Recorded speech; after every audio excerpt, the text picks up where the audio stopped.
तो Israel America versus Iran की जंग क्या यूरोप तक फैलने वाली? कई खुफिया रिपोर्ट और घटनाक्रम इसी की तरफ इशारा कर रहे हैं। लिथुआनिया अरब में डिफेंस सिस्टम और सैनिकों की तैनाती पर विचार कर रहा है। खुफिया रिपोर्ट यह है कि ईरान भी यूरोप तक हमलों का चक्रव्यूह तैयार कर चुका है।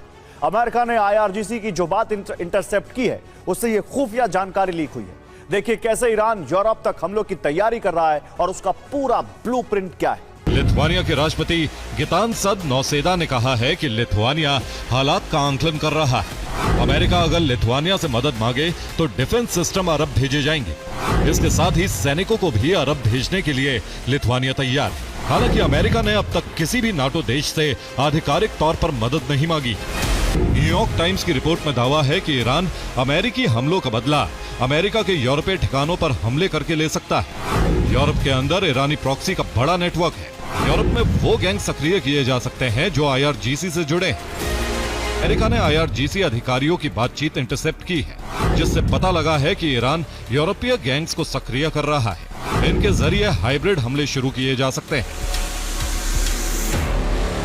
और स्वीडन के फॉक्सट्रॉट गैंग से ईरानी IRGC के मजबूत रिश्ते हैं, जिसकी वजह है इस गैंग का सरगना रावा माजिद उर्फ कुर्दिश फॉक्स। रावा माजिद ईरानी कुर्द मूल का है और उसका ईरान के प्रति झुकाव है। ये गैंग अपने सभी ऑपरेशन स्वीडन से अंजाम देता है, लेकिन इसका नेटवर्क नॉर्वे, डेनमार्क, फिनलैंड और बेल्जियम तक फैला है। दावा है कि गैंग के टॉप सदस्य सीधे IRGC अधिकारियों के संपर्क में रहते हैं, ईरानी जासूसों की मदद करते हैं। फॉक्सट्रॉट गैंग स्वीडन और यूरोप के बाकी देशों में ड्रग तस्करी और कॉन्ट्रैक्ट किलिंग में शामिल है। ईरान इसका इस्तेमाल यहूदी टारगेट्स के खिलाफ करता है। 2024 में स्टॉकहोम में इजरायली दूतावास पर ग्रेनेड अटैक में भी यह गैंग शामिल था। इसके अलावा जर्मनी के हेल्स एंजल्स गैंग का भी IRGC अधिकारियों में से सीधा संपर्क है। इस गैंग का प्रभाव यूरोप के 25 से ज्यादा देशों में है, जिसमें Netherlands, Denmark, France, Britain, Sweden, Norway, Finland और स्पेन भी शामिल है। इस गैंग के अपराधी मोटरबाइक गैंग के नाम से भी कुख्यात हैं।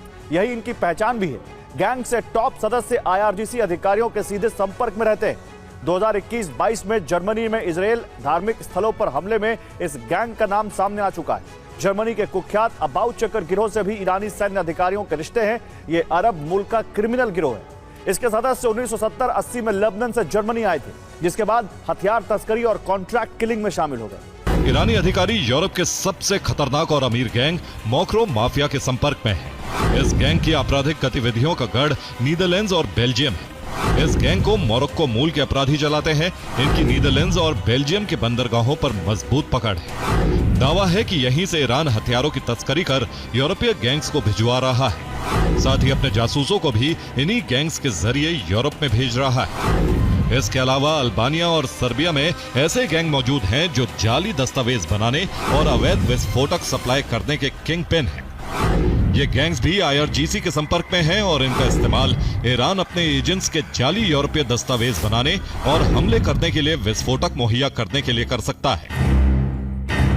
तो रिपोर्ट्स की माने तो इन गैंग्स के जरिए ईरान के टारगेट पर अमेरिका से जुड़ी संपत्तियां होने वाली। ईरान का पहला टारगेट US दूतावास होंगे। जर्मनी, स्पेन, फ्रांस और ब्रिटेन से लेकर स्वीडन तक अमेरिकी दूतावास पर हाइब्रिड हमले हो सकते हैं। इसके साथ ही अमेरिकी काउंसलेट यानी वाणिज्यिक दूतावास पर भी हाइब्रिड हमलों की आशंका है। अमेरिकी मिलिट्री बेस पर साइबर अटैक हो सकते हैं। इसके अलावा अमेरिकी अधिकारियों का भी कत्ल किया जा सकता है।